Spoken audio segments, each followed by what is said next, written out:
Hello बच्चों, आज की क्लास में हम डिस्कस कर रहे हैं हमारी कक्षा 8 के गणित की वर्कशीट नंबर 3। और आज का जो हमारा टॉपिक है वो है ऋणात्मक परिमेय संख्याएं। तो परिमेय संख्याओं के बारे में हम जान चुके हैं, उन्हें हम संख्या रेखा पर कैसे प्रदर्शित कर सकते हैं वो भी हम सीख चुके हैं।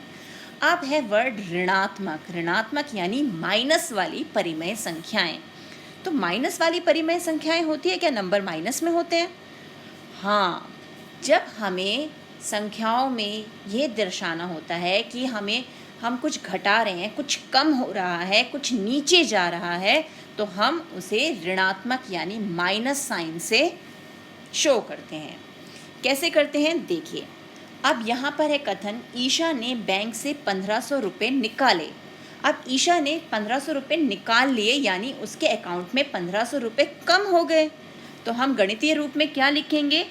-1500, क्योंकि कम हो गए, घट गए उसके अकाउंट से।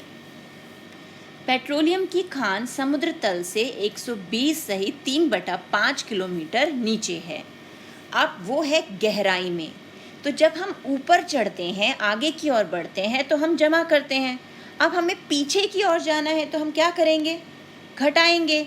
तो अब ऐसे ही हम नीचे की तरफ जाएंगे तो भी हम किससे प्रदर्शित करेंगे? घटा के निशान से, यानी गणितीय रूप हो गया -120 सहित 3/5।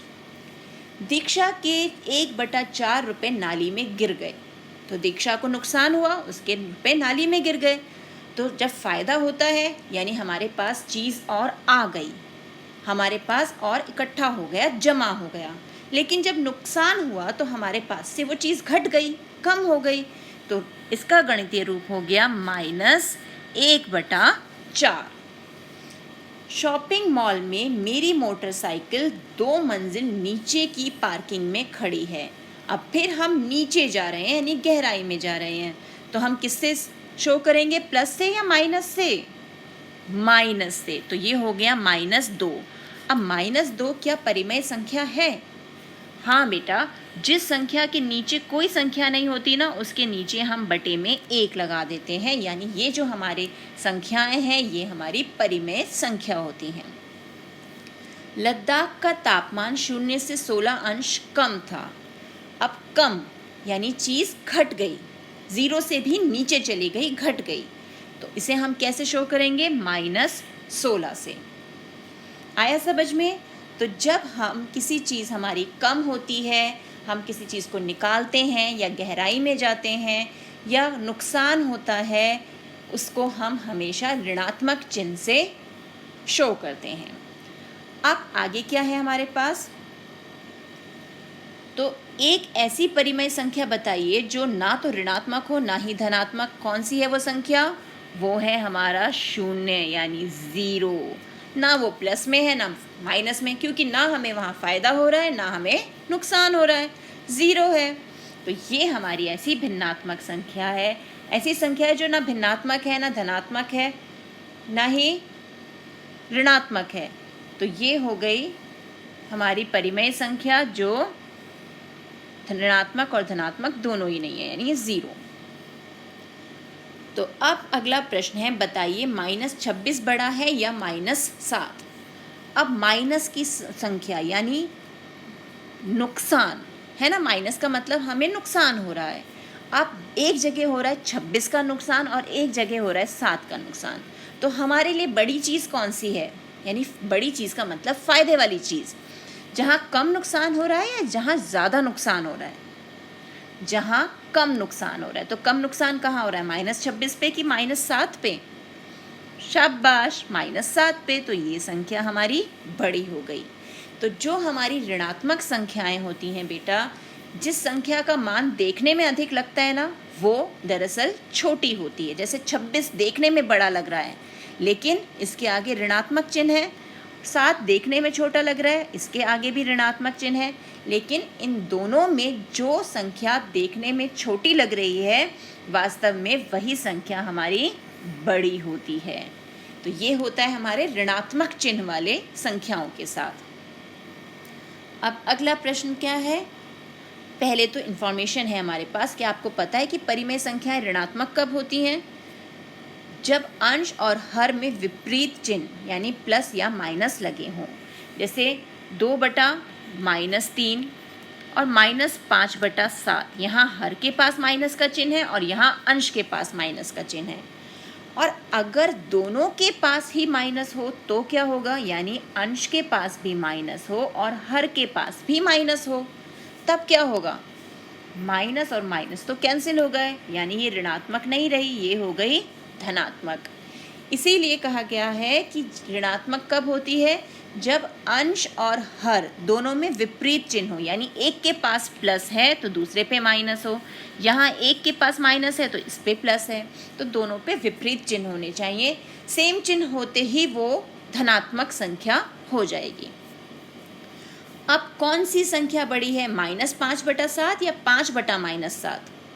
अब -5/7 हो या 5/-7 हो, इन दोनों का मतलब एक ही है। तो अब यहाँ पर हमारे पास हो गया -5/7 और इस माइनस को भी अगर हमने बीच में रखा तो ये भी -5/7, यानी ये दोनों संख्याएं बराबर हो। तो अगर संख्याओं का मान समान है और ऋणात्मक चिन्ह एक का अंश में है और एक का हर में है तो वो संख्याएं बराबर होती हैं। अब आगे क्या है, आगे है चिन्ह का प्रयोग करके संख्याओं की तुलना कीजिए, यानी हमें छोटा बड़ा बराबर ये चिन्ह का प्रयोग करना है और संख्याओं की तुलना करनी है। तो अब यहाँ हमें क्या क्या दिया हुआ है, -2/3 और 2/-3। अभी मैंने बताया संख्याएं दोनों की सेम है, अंश और हर, एक में अंश पे माइनस का साइन है और एक में हर पे माइनस का साइन है, तो उससे फ़र्क नहीं पड़ता, दोनों संख्याओं का मान बराबर होगा। 0/100, 10/100। तो अब 0 बड़ा कि 10 बड़ा, 10 बड़ा। -2 और -1, ये है -2 और -1।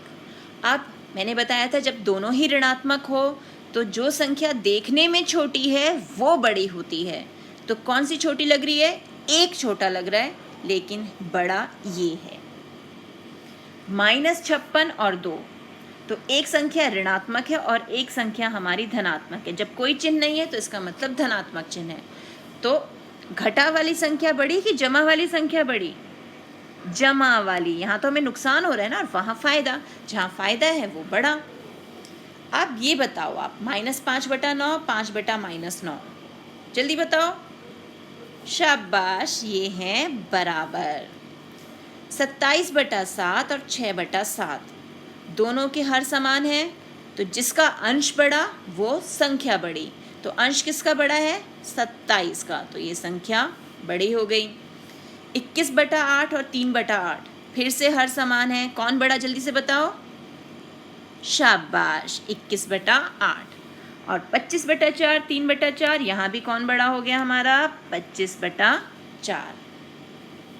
तो इस प्रकार से इन प्रश्नों को हमें हल करना है और चिन्हों का विशेष ध्यान रखना है कि माइनस का चिन्ह है तो जो संख्या देखने में बड़ी लग रही है ना, अगर माइनस की है वो, तो वो वास्तव में छोटी होती है, जैसा हमने इस प्रश्न में देखा कि 2 वैसे तो 1 से बड़ा है लेकिन वो माइनस का है इसलिए वो छोटा हो गया।